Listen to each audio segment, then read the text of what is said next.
A Bíblia sim dá diretrizes econômicas e uma direção muito clara sobre o que é capitalismo e como nós devemos obedecer. E eu vou te ensinar as 3 principais regras para você obedecer. Muito bem, meu nome é Álvaro Separovic, aqui do canal Irmão Nergismo, canal que fala sobre filosofia, teologia e cultura.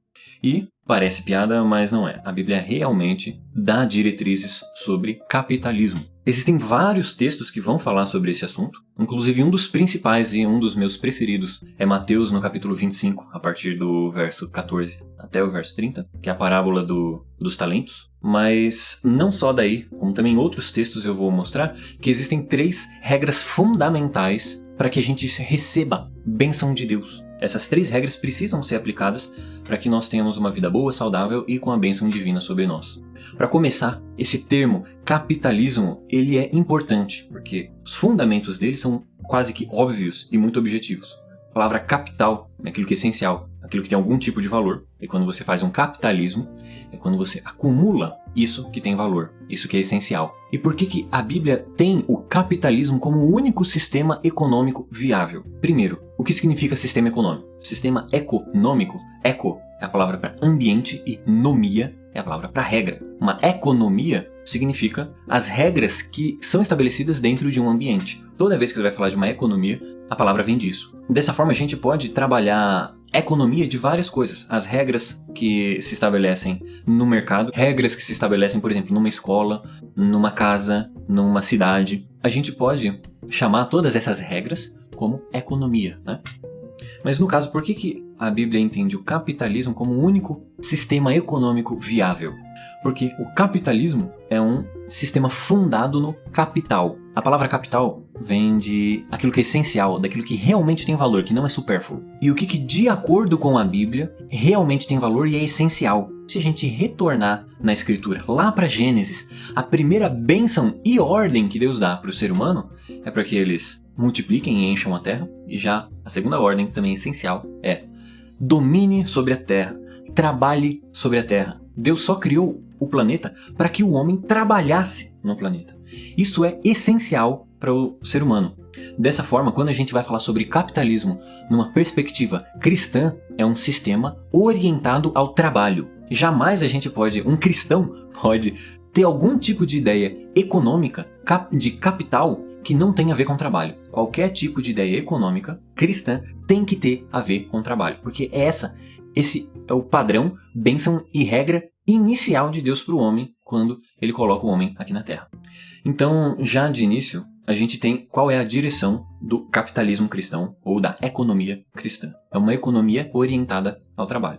Então a gente vai aqui para as 3 regras do capitalismo cristão. A primeira e mais importante, como se é de esperar, é o trabalho. Ou até, o que é a mesma coisa, não roubar. Trabalhar e não roubar é quase que um sinônimo. O roubo é você tomar aquilo que não é seu. Uma outra pessoa trabalhou e você toma e você usufrui. Além de Gênesis 1, que eu já citei, em Deuteronômio 5, Deus está dando os 10 mandamentos para o povo, né? E um dos mandamentos é, você trabalha 6 dias e descansa 1. Trabalha 6 dias e descansa 1. É uma ordem, tem gente que fala que essa ordem divina é a lei de não trabalhar no sábado. Essa é parte dessa regra. Esse mandamento que Deus dá, necessariamente, se você vai descansar um dia, é porque você trabalhou os outros 6. Dessa forma, é uma ordem, uma regra divina você trabalhar. E ainda, nos 10 mandamentos, um pouquinho mais pra frente, tem lá, não roube. Roubar não é uma opção. Roubar é transgredir as regras de Deus. Por que o trabalho é uma regra essencial? Porque sem trabalho é impossível subsistência. O homem só existe porque ele trabalha. Uma vez a minha irmã me falou, mas Álvaro, e se alguém quiser viver sem trabalhar?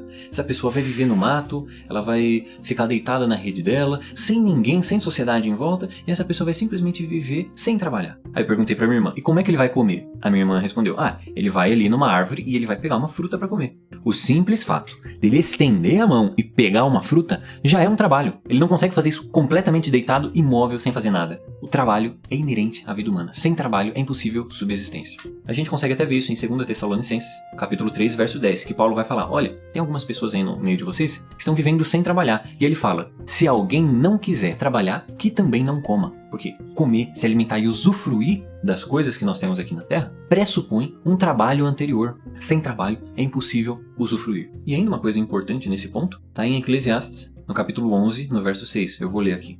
Logo de manhã, jogue a semente e de tarde você não pare a sua mão, continue trabalhando. Porque você não sabe qual das suas obras vai prosperar, se esta ou aquela ou se ambas. Então, um outro ponto importante nessa regra que é o trabalho e não roubar é você trabalhar em diversas áreas. Você não trabalha apenas em uma coisa, você diversifica o seu trabalho porque você não sabe qual deles vai prosperar.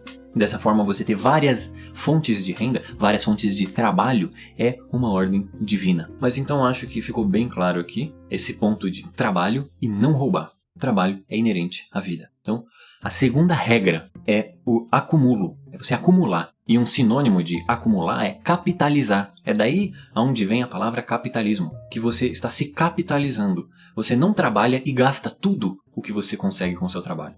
Você trabalha e você acumula, você capitaliza. E é legal que o Provérbios 13, no verso 11, fala tanto contra o roubo, tanto como a favor da capitalização. O dinheiro ganho com desonestidade diminui, mas quem o ajunta, aos poucos terá cada vez mais. É um princípio nós acumularmos, né? Ainda em Provérbios, no capítulo 10, verso 4 e 5, fala que nós precisamos trabalhar com diligência, né? E além de trabalhar com diligência, o filho que tem juízo, ele ajunta no verão, ou ele ajunta quando tem fartura. Acumular é um princípio cristão. Quando você tem bastante, você acumula.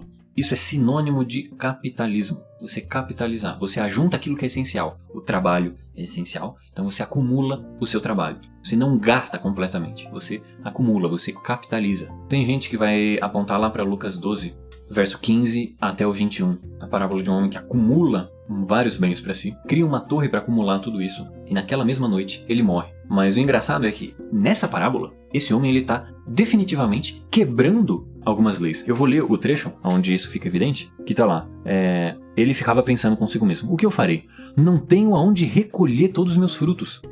Então ele chegou na conclusão: eu vou derrubar os meus celeiros pequenos e vou fazer outros maiores ainda. Vou fazer uma torre gigantesca. Ali eu vou recolher todas as coisas que eu tenho, todos os meus bens, e aí então eu vou falar para mim mesmo: pare de trabalhar, descanse e simplesmente fique vivendo daquilo que você acumulou. E aí Jesus fala, né? Louco, essa noite vão te pedir a sua alma. Qual que é um erro fundamental que esse cara cometeu? Eu acumulo para eu parar de trabalhar. Não, você não acumula para parar de trabalhar, porque é inerente à vida humana o trabalho. O dia que você para de trabalhar, você morre. Você nunca deve parar de trabalhar. Você acumula jamais para parar de trabalhar. Você acumula sempre para obedecer a terceira regra, que é a que a gente vai entrar agora. Segunda regra é acumular e capitalizar. É fundamental para o capitalismo cristão. E a terceira regra, já com gancho dessa passagem de Lucas, é emprestar e investir. Por que nessa passagem de Lucas, Jesus chama esse homem de tolo e que Deus vai pesar a alma dele? Porque ele não está obedecendo a Deus. Isso fica muito claro lá em Provérbios 11, no verso 26, que eu vou ler aqui.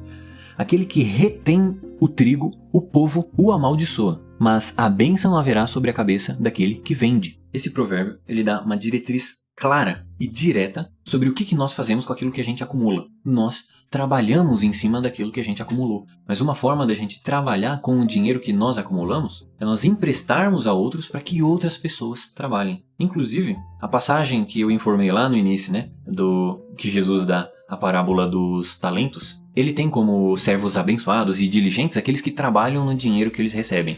E o último que não trabalhou, Jesus fala, ou na verdade o Senhor fala para aquele servo: você no mínimo deveria entregar o dinheiro ao banco para que ele devolvesse com juros. Você empresta e ao mesmo tempo você também investe esse dinheiro. Você sempre acumula para investir e para emprestar, jamais para reter para si. Terceira regra precisa ficar clara na nossa mente: emprestar e investir é um fundamento cristão. É um fundamento econômico cristão. E ainda é interessante, em Deuteronômios 28, verso 12 e 13. O Senhor Deus vai abençoar a vocês. E Ele vai entregar a bênção no tempo certo. Ele vai te abençoar tanto que você vai emprestar, mas você não vai pegar emprestado. O Senhor vai te colocar como cabeça e não como cauda, por cima e não por baixo. E ele finaliza com isso: se você obedecer os mandamentos que eu tenho te ordenado, e guardar tudo e cumprir aquilo que eu te ordeno. Uma das diretrizes que Deus dá aqui em Deuteronômios é que você empresta para os outros e você não toma emprestado. Para você ficar com esse conteúdo mais claro na sua mente, veja os nossos 3 vídeos onde a gente fala sobre escravismo, cartão de crédito e sistema carcerário. É extremamente importante que você tenha o conteúdo desses 3 vídeos que a gente fez para você entender isso de forma completa. Mas de qualquer forma, o mais interessante desse texto é que é uma bênção você emprestar e você investir. Não é uma bênção você tomar emprestado e você ter que pagar juros. Um princípio cristão é você emprestar e você investir. A gente tinha falado lá da passagem de Lucas 12, onde aquele homem ele acumulava demais e Deus pesava a alma dele e ele era achado em falta. Por quê? Porque ele não estava obedecendo essa regra de emprestar e investir. Em Provérbios a gente vê que é abençoado aquele que vende, ou seja, ele continua trabalhando aquilo que ele acumula. E aqui em Deuteronômios é abençoado aquele que empresta. Esse é outro ponto super importante. Uma bênção de Deus é o emprestar e o investir. Dessa forma, aquele texto de Lucas, onde o homem que acumulava demais para si era achado em falta, era exatamente porque ele não emprestava e ele não investia. Ele simplesmente acumulou tudo para gastar consigo mesmo. E o que significa emprestar e investir, né? Como você já deveria de saber nos outros 3 vídeos que nós fizemos, quando você empresta para que outra pessoa continue trabalhando. Às vezes tem alguém que necessita de recursos para o dia de hoje e você tem esse recurso. Então você empresta para que ela continue vivendo, continue trabalhando e que ela te devolva aquilo que você emprestou. Emprestar e investir são quase que sinônimos, porque você junta o seu patrimônio para o futuro. É assim que se acumula patrimônio. A forma correta de acumular patrimônio é emprestando e investindo. Você empresta para que pessoas que não têm hoje tenham, para que elas trabalhem e no futuro elas te devolvam aquilo que você emprestou. O investimento é você emprestar o seu dinheiro para que uma pessoa trabalhe com esse dinheiro e te devolva com lucro. Essa é a forma com que você acumula capital. Você acumula capital dando a oportunidade para que mais pessoas continuem trabalhando, porque capital é sinônimo de trabalho. A economia cristã é orientada ao trabalho. E ainda, aonde é que você vai investir? Aí a gente repete aquele trecho de Eclesiastes 11, verso 6. Você semeia a sua semente de dia e também de tarde. Você espalha o local onde você vai semear, ou seja, onde você vai investir, porque você não sabe aonde que Deus vai prosperar, se é aqui ou é ali. Como nós não sabemos aonde Deus vai prosperar o trabalho, nós espalhamos as nossas economias, nós espalhamos os nossos recursos, porque algum deles vai prosperar ou até todos eles prosperam. Assim, um ponto de emprestar e investir é você emprestar e investir em vários lugares e não só em um, né? Então aqui ficaram claros os 3 princípios econômicos cristãos, né? O trabalho, o acúmulo e o empréstimo. Quando você faz essas 3 coisas, você ganha bênçãos para o seu futuro e abençoa outras pessoas, né? E aí você pode até me falar, mas Álvaro, eu sou burro, abestalhado e eu não sei investir, eu não sei fazer essas coisas. Então o que você faz? Você trabalha, ganha dinheiro e você compra inteligência. Lá em Provérbios 23 eu vou ler aqui. Compre a verdade e não abra mão dela, e nem tampouco da sabedoria, da disciplina e do discernimento. Então você compra a verdade, você compra a sabedoria, você compra a disciplina e o discernimento. Não abre mão disso. Você pode falar, mas eu sou burro, eu sou idiota, eu sou imbecil. Todo mundo nasce sem saber de coisa alguma. Todo mundo nasce burro, idiota, imbecil, pateta, palermo. Mas você não precisa continuar vivendo sendo imbecil. Você pode comprar inteligência, faça cursos, aprenda com pessoas mais velhas, aprenda como trabalhar, compre conhecimento. O conhecimento vai te habilitar a fazer um trabalho mais justo, mais ordeiro e que renda mais. E com o seu trabalho você vai poder acumular e emprestar. Esse é o raso do que é o capitalismo cristão. Que ele é orientado ao trabalho, que é a primeira e principal regra, e as outras 3 são o acúmulo e abençoar os outros através de emprestar seus recursos. Eu espero que você tenha gostado desse vídeo e provavelmente a gente vai expandir um pouco esses conceitos em vídeos futuros. Esse daqui ficou um pouquinho longo, mas espero que vocês tenham entendido.